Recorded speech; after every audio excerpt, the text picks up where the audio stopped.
है ना। हाँ प्लीज। और है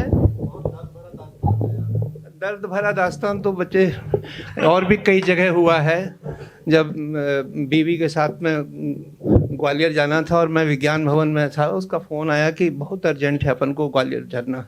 तो मैंने कहा आप स्टेशन पे आ जाओ, और वो स्टेशन पे आ गई। मेरे फादर, मेरे बच्चे और पत्नी स्टेशन पे मिल गए मुझे टाइम से, मेरे को मिले। और उनको मैंने कहा कि ठीक है आप लोग अंदर प्लेटफॉर्म पे पहुंचो, मैं टिकट लेके आता हूँ। साहब मैंने टिकट ली, और टिकट लेने के बाद 5 टिकट ली मैंने, और फिर प्लेटफॉर्म से ऐसे चढ़ के जीने चढ़ते चढ़ते थका, और थकने के बाद दूसरे प्लेटफॉर्म पे, तीसरे प्लेटफॉर्म पे जा करके मैं ट्रेन में बैठ गया। ट्रेन चली, और उसके बाद आगरा मथुरा पार करते हुए आगे एक टीटी चढ़ा, और उसने कहा टिकट। मैंने टिकट दिखाई, कह रहा जी 4 सवारियाँ और आपकी कहाँ हैं? वो स्टेशन पे ही रह गई थी सब। इससे ज़्यादा तो सदर मैं अपने बारे में कुछ बता नहीं पाऊँगा, बहुत भूलता हूँ। और इतने बार पत्नी को खो के आया हूँ, वो तो उसके पैर हैं कि वो चली आती है, अदरवाइज बड़ी समस्या होती। अच्छा, अब मुझे क्या होता है साहब, मैं सुनाने कविता आया हूँ, पर मुझे क्या होता है साहब, जब दुख तकलीफ किसी को होती है, मैं वहाँ से भी हंसी मुझे मिल जाती है, मुझे मज़ा आता है, पता नहीं क्यों। बड़ा ये अच्छा नेचर नहीं है, पर है। मैं बताऊं, एक दिन क्या हुआ, एक बड़े बहुत वरिष्ठ कवि हिंदुस्तान के, मैं उनका नाम इसलिए नहीं लूँगा कि ऐसे मंच पे सुना रहा हूँ को कहीं ऐसा बदनाम करता है इधर उधर, तो उनके यहाँ उनकी पत्नी की डेथ हो गई। मैं और मेरी पत्नी उस शोक व्यक्त करने गए, सब सीरियस बैठे हुए थे। अच्छा, कवि जी हमसे बात कर रहे थे, पर अचानक पता लगा कि उनसे और वरिष्ठ कवि आए हैं मिलने के लिए पत्नी के साथ। तो आदमी फिर क्या करता है, थोड़ा कैजुअल बैठा होता तो फट से उनने सवाल उठा और थोड़ा उदास होकर बैठ गए। मैं भी बैठा, मेरी पत्नी भी बैठी। वो आए, बोले नरेंद्र जी आपकी पत्नी की मृत्यु हुई, मुझे बड़ा दुख है यार, और बड़ी भाभी जी का तो नेचर नहीं भूलता, उनकी आंखें मेरे सामने घूमती रहती हैं, मैं कैसे व्यक्त करूं, क्यों? तो उनकी पत्नी ने कहा हाँ उनका तो नेचर बहुत अच्छा था। फिर बातचीत हुई 2-3 मिनट। फिर बड़े वाले जो कवि आए थे वरिष्ठ, उनने पूछा नरेंद्र तुम्हारी शादी कब हुई थी? तो बोले 1940 में। तो उन्होंने कुछ हिसाब लगाया, फिर अपनी पत्नी से पूछे अपनी कब हुई थी? तो उन्होंने कहा कि 42 में, मतलब 2 साल बाद। तो यार जैसे ही उन्होंने कहा कि 42, तो मैंने ना अपनी गर्दन अपनी पत्नी की तरफ घुमाई, और मेरी पत्नी बोलती है तुम चुप करके बैठो, 40 साल बाद हुई है इनके। मतलब उसमें मैं ढूंढ नहीं रहा था, पर हुआ ऐसा। और ऐसा होना कहाँ से बड़ा कठिन होता है साहब आपको जीवन में। मैं यार कविता नहीं सुना पाऊंगा। जीवन में जब कभी आप ऐसे उसमें फंस जाएं, तब आपको लगता है कि आप कैसे आदमी हैं। देखिए सरोजनी नगर में आग लग गई थी, वो बम ब्लास्ट हुए थे, उसमें आप लोगों के परिवार से कोई किसी की तरह क्षतिग्रस्त तो नहीं हुआ ना? नहीं तो स्टोरी खराब लगेगी उसको जिनका तकलीफ हो।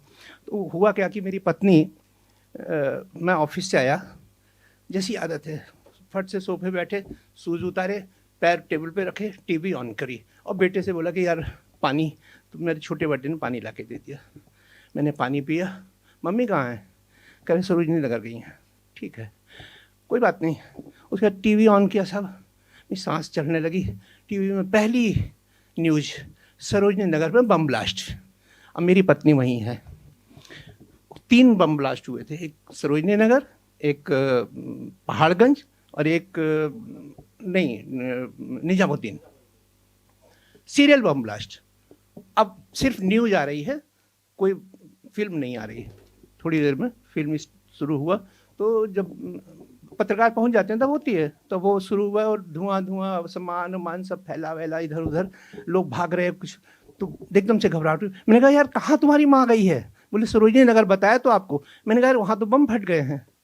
अब बड़ी तकलीफ तो होती है आदमी को। मेरे को लगा कि क्या करें, मेरे को घबराहट होने लगी। तो हमारे पड़ोस तक भी बात चली गई कि मिश्रा जी की पत्नी वहाँ गई है। वो बेचारे मेरे कंधे पे हाथ रख के खड़े हो गए, बोले घबराओ मत, आप ब्लड प्रेशर मत खराब करो अपना। आकाश बेटा पानी दो पापा को। पानी दिया। मेरी घबराहट नहीं रुक पा रही थी, तब तक मैं पत्रकार पहुँच गए। मैंने कहा तुम्हारी माँ क्या पहन के गई थी? कहने लगी कि साड़ी पहन के गई। मैंने कौन से कलर की बेटा? एक औरत पड़ी हुई है नीचे ऐसे पीले से रंग की साड़ी पहने हुए। अब वो कहने लगा कि पापा मेरे को भी याद नहीं है।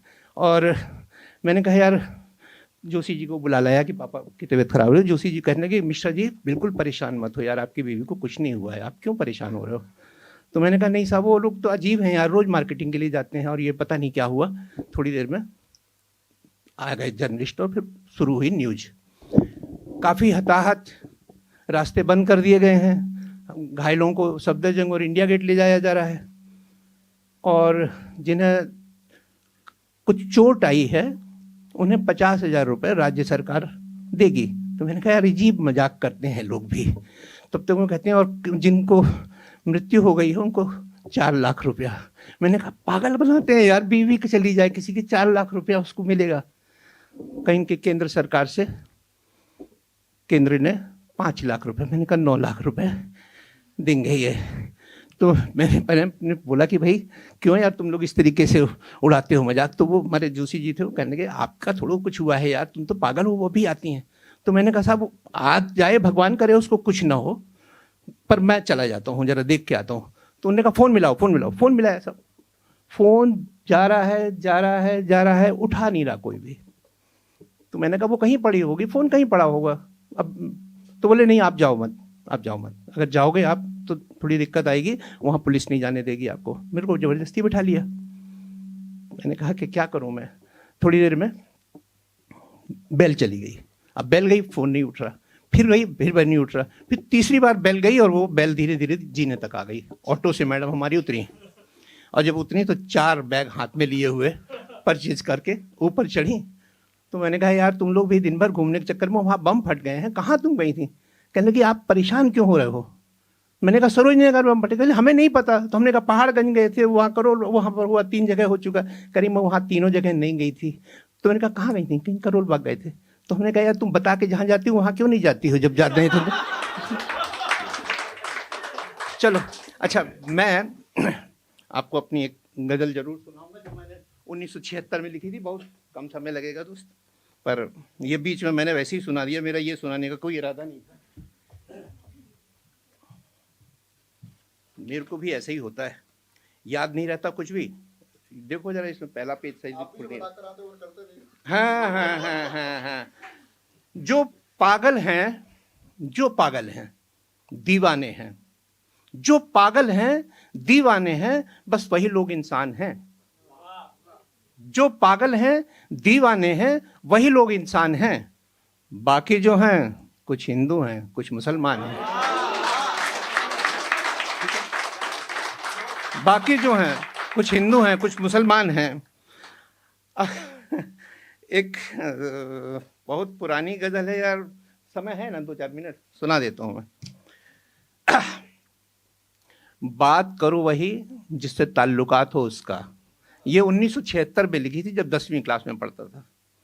बात करो वही जिससे ताल्लुकात हो उसका, काम करो वही जिसमें हो प्यार उसका। आप लोग बोल सकते हैं उसका। रोक दो बाकी सबको दरवाजे की चौखट पर, रोक दो बाकी सबको दरवाजे की चौखट पर, मुझे जब तक इंतजार हो उसका। देने दो हजार हजार दस्तक लोगों को, बस वही दस्तक सुनो जिसमें अंदाज हो।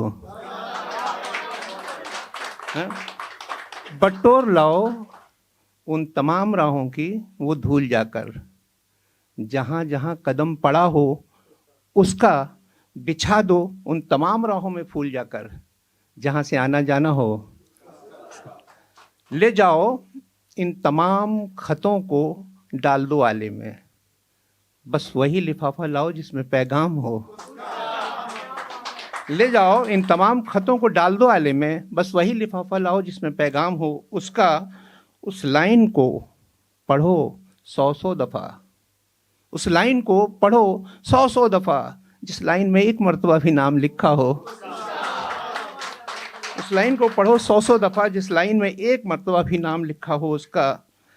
वो गीता है, रामायण है मेरे खातिर, जिस पन्ने में जिक्र किया हो उसका।